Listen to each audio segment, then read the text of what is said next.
саломи маро бипазиред бинандагони гиромии азиз, курбарони муҳтарами озоди видео, онҳое ки ин лаҳзаҳо дар бахши мустақим интизори хабарҳои тоза ҳастанд. Шалои Гулхоҷаам дар субҳи нав имрӯз ҷумъа 24 май аст ва рӯзи ҷумъаро барои шумо азизон шодбош мегӯем ва умедворем ки рӯзатон хуб шурӯъ шуда бошад ва ҳамчунин истироҳати хубе ҳам дар пеш дошта бошед. имрӯз дар Прага камабри бебориш аст ҳаво ва дар назар аст ки гармӣ дар давоми рӯз 22 дараҷаро ташкил хоҳад дод. дар Москав пойтахти Русия низ абрист ва то 18 дараҷа гарм мешавад. дар Санкт-Петербург борони кӯтоҳмуддат меборад ва то 17 дараҷа гарм хоҳад буд. дар Душанбе имрӯз ҳавои боронӣ пешгӯӣ шудааст. интизор меравад ки рӯзона ҳарорат санҷ то 16 дараҷа гармиро нишон бидиҳад. аз ин рӯ азизон, он нафароне ки дар Душанбе ҳастед ва коре дореду ба берун бояд бароед, гирифтани чатрро фаромӯш накунед. як фаъоли ҳуқуқ ва намояндаи созмони Penal Reform ки ба иҷрои барномаҳои ислоҳот дар маҳбасҳо дар Осиёи марказӣ машғул аст, мегӯяд дар нимсоли гузашта борҳо аз зиндони шаҳри Ваҳдати Тоҷикистон дидан кардааст.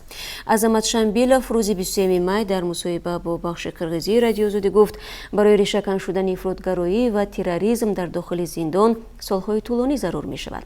ба қавли Шамбилов, баъди ошӯби Хуҷанд, Тоҷикистон ба ислоҳот дар зиндонҳо шурӯъ кард. ин созмон нахустин муассисаи ҷамъиятӣ аст ки ҳаққи вуруд ба маҳбасҳои Тоҷикистонро ба даст овардааст. мусоҳиби Радиои Озодӣ мегӯяд, ислоҳот ба зудӣ ва осон муяссар намешавад ва аз Гурҷистону Молдова ва Лаҳистон ёдовар шуд ки ба қавли ӯ ислоҳот дар зиндонҳояшон дар давоми 10 сол натиҷа дод. ёдовар мешавам ки шаби 19 май дар зиндони маъруф бо номи Кирпишни дар шаҳри Ваҳдати Тоҷикистон ошӯб сар зад. мақомот гуфтанд ки дар ин ҳодиса 3 посбон ва 29 зиндонӣ кушта шуданд. хушунат дар зиндони шаҳри Ваҳдат баъди ним соли ошӯби хунуни дигар дар маҳбаси Хуҷанд рух дод. дар он ҳодиса 25 нафар кушта шуданд. мақомот дар ҳарду ҳодисаҳо масъулияти ташкили ошӯбро ба дӯши зиндониёне гузоштанд ки бо гуноҳи ифротгароӣ ва терроризм маҳкум шуданд. манобеи ғайррасмӣ мегӯянд, дар асл шиканҷаву бадрафторӣ ва ришвахорӣ дар зиндон сабаби ошӯб шудааст.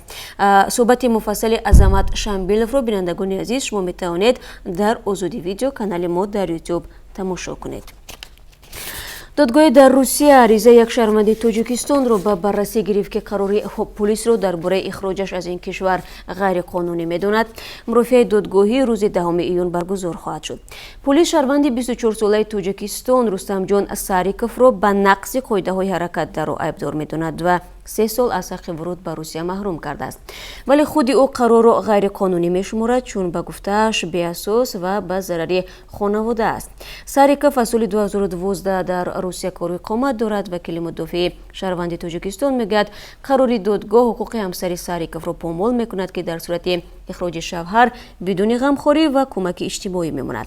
дар номае ба додгоҳи ноҳияи Смоленский шаҳри Санкт-Петербург Сариков ва вакили дифоаш гуфтанд, дар қарори ихроҷи ӯ аз Русия ба муддати солҳои 2017 то 2020 шароит ва паёмадҳои қарор барои ин хонавода ба эътибор гирифта нашудааст. ҳамсари Сариков Виктория Вирбицкая 22 сола аз қавми лӯлӣ буда ба қавли вакили дифоъ Олга Цетлина ба ҳимоят ниёз дорад. зан дар ҷой кор намекунад ва дар сурати аз Русия ихроҷ шудани шавҳар бояд танҳо ба тарбияи писари 30 сола ва духтари навзодаш машғул шавад. Рустамҷон Сариков зодаи Тоҷикистон ва сокини шаҳри Бухтар, яъне Қурғонтепаи собиқ буда, дар мактаби русӣ таҳсил карда. соли 2012 ба гуфтааш ба Русия барои корҷӯӣ рафт ва ҳамин гуна дар он кишвар монд. эътироф мекунад ки дар ташвиши кору даромад дар бораи санадҳо зиёд фикр намекард ва танҳо замоне дар бораи қарори ихроҷаш аз Русия бохабар шуд ки ходимони полисиро ӯро тирамоҳи соли 2018 барои тафтиши санадҳояш нигоҳ доштанд. ёдовар мешавам, дар ҳоли ҳозир беш аз 200 000 сокини Тоҷикистон аз ҳаққи сафар ба Русия маҳруманд. аксари онҳо қурбонии муқаррароти сангини маъмурӣ шуданд ки барои напардохтани қарзи истифодаи телефони мобил ва ё дар ҷои иҷоза нашуда қарор додани мошин парвандаашон ба истилосиё шудааст. на ҳамаи ин муҳоҷирон метавонанд сари вақт барои ҳимояи ҳуқуқи худ ба вакили дифоъ муроҷиат кунанд. روز 23 مای پرزیدنت ایران حسن روحانی گفت حتی در صورت بمباران شدن کشور از جمهوری اسلامی به آمریکا سرخم نخواهد کرد. اظهارات روحانی زمانی نشر شده است که تشنج میان تهران و واشنگتن رو به افزایش است. در دوره ریاست جمهوری دونالد ترامپ روابط آمریکا و ایران سرد شدند. آمریکا از سوزش هسته‌ای ایران با 6 کشور ابرقدرت عالم که سال 2015 هم به امضا رسیده است خارج شده، تحریم جمهوری اسلامی را برقرار کرد. ماه روان آمریکا با اشاره به تهدید از ایران به منطقه خاورمیانه و خلیج فارس نیروهای علاوگی سفربر نمود تهران این عیبنامه را رد کرده است. دوستان ارمنستان بازبینی حکم دادگاه این کشور را که محکمه پرزیدنت سابق ارمنستان روبرت کاچریان را متوقف نموده او را از زندان رها کرده است طلب دارد. کاچریان ماه روان با اتهام پایمال نمودن نظم کنستیتوسیونی در ماه‌های اخیر رهبریش به دادگاه کشیده شد. 18 مای دادگاه یریوان حکم برآورد که کاچریان از بازداشت پیشکی رها گردد، زیرا رهبران منطقه قره‌باغ کوهی وعده دادند در هر وقت لازمه حضور او را در دادگاه کفالت دهند. بعد 2 روز دادگاه گفت که مقام کاچریان واضح نیست، از این رو محکمه متوقف می شود. یعنی معلوم نیست که او همچون شخصی عادی جوابگر است و یا چون پرزیدنت سابق. کاچریان 64 ساله که ماه اپریل سال 2008 از مقام پرزیدنت ارمنستان به استعفا رفته است، ماه دکبر سال 2018 به حبس گرفته شد. ساکن 33 ساله نویه تایلاق ولایت سمرقند که در اعتراض به تخریب خانه‌اش خود را آتش زده بود در بیمارخانه جان داد. مادر 60 ساله مرد در نتیجه تلاش خاموش کردن آتش آسیب دیده در بیمارخانه قرار دارد. به گفته شاهدان ساکن تایلاق در اعتراض به تخریب منزل زیست خصوصی کرد که مقامات آن را غیر قانونی نامیده می‌خواستند تخریب کنند. یکی از شاهدان حادثه گفت این مرد چند پیش به نهادهای دخلدار سندهای لازمی را پیشنهاد کرده بود تا ساختمان خانه خود را قانونی گرداند، ولی به او جواب رد دادند. در نتیجه در نزد کارمندان مقامات محلی به سر و رویش بنزین پاشیده خود را آتش زد. به گفته طبیبان 80% بدنش سوخت. با آگاهی دوستان کل ازبکستان در رابطه با خودسوزی ساکن تایلاق پرونده باز و تفتیشات آغاز شده است. به گفته منابع نامبرده با صاحبکاری مشغول بوده، از او 3 فرزند باقی مانده است. کمیته ملی ضد ترور روسیه از انجام یک عملیات ویژه FSB در ولایت ولادیمیر خبر می‌دهد. این عملیات شب 21 و 22 مای در یک منزل در شهر کالچوگینا راه اندازی شد و 2 فرد گمانبر به تهیه حمله‌های تروریستی در حدود روسیه کشته شدند. به قول این کمیته از منزل کشته شده ها سلاح را پیدا کردند و این 2 نفر نیت انجام حمله‌ها را در شهرهای زلاتوی کالتسو را داشتند. در گزارش رسمی درباره شخصیت کشته شده ها و با کدام سازمان ارتباط داشتن آنها چیزی گفته نشده است. مطبوعات روسیه میگویند آنها زادگان آسیای مرکزی بودند. در همین حال بعضی کاربران رادیو آزادی گفتند که هر 2 این نفر از تاجیکستانند.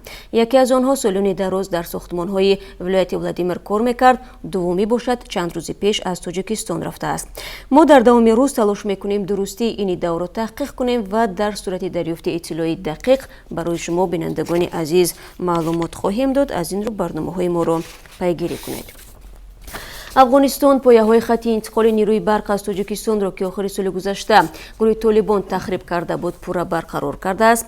مسئولین بریشنو شرکت تامین کننده برق در افغانستان میگویند تاجیکستان آخر سال بنابر خراب بودن خطهای انتقال نیروی برق انتقال را کاهش داد، ولی از آغاز سال صادرات برق را دوباره بیشتر کرد. به گفته مقامات افغان تاجیکستان از طریق ازبکستان به قسمت‌های از ولایت بلخ و کابل برق انتقال داد.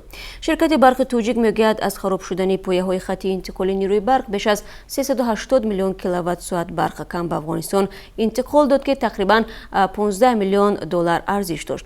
1 کیلووات ساعت برق تاجیکستان در افغانستان 4 سنت آمریکایی نرخ دارد که قریب به 40 درم برابر است. در تاجیکستان برق به ساکنان 20 درم فروخته می شود.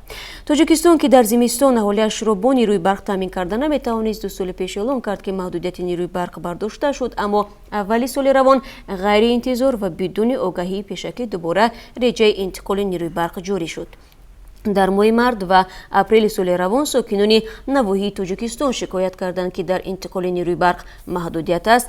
برخی ساکنان گفتند که تاجیکستان برق را به کشوری همسایه می‌فروشد و مردم خود را بی برق می‌ماند. ولی شرکت برق تاجیک با رد این ادعا محدودیت را رسما تعمیر خطهای انتقال نیروی برق نامید و امیدواری کرد که مردم وضعیت را درک می‌کنند. اما یک منبع رادیو آزادی در حکومت میگوید محدودیت در انتقال نیروی برق در مشکل نیروگاه راغون ва содироти барқ ба Афғонистон буд.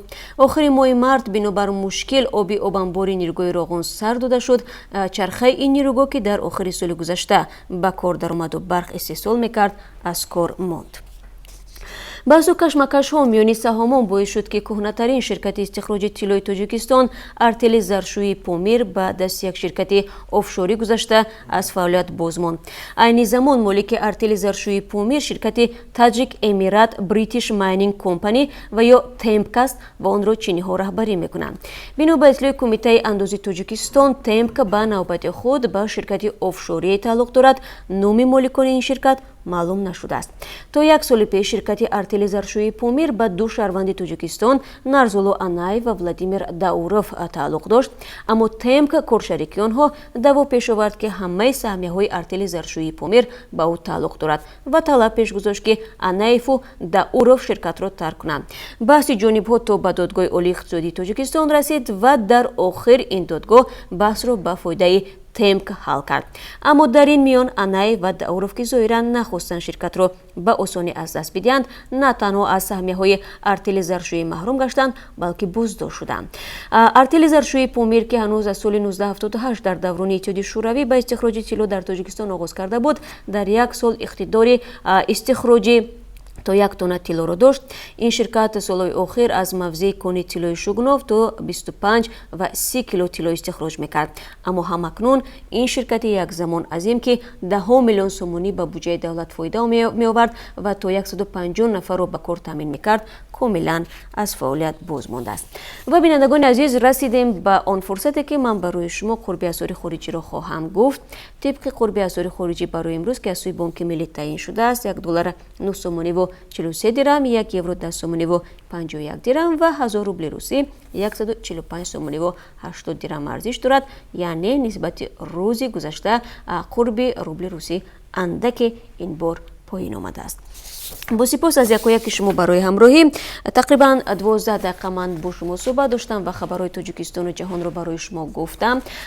рӯз нав оғоз шудааст ва суҳбатҳои аз ин бештар дар пеш аст, яъне тақдими сархати хабарҳои рӯз ва ҳамин гуна барномаҳои хабарӣ, аниқтараш барномаи хабарӣ бо гузоришҳои ҷолибу диданӣ. мо ҳамаи шуморо дар давоми рӯз ҳатман мунтазир мешавем ва ҳамин гуна ташаккур мегӯем барои ҳамаи онҳое ки то ин лаҳзаҳо бо мо ҳамкорӣ доранд ва аксу видеову хабар барои мо мефиристанд. то суҳбатҳои баъдӣ рӯзи хуб дошта бошед ва худо нигаҳдорад.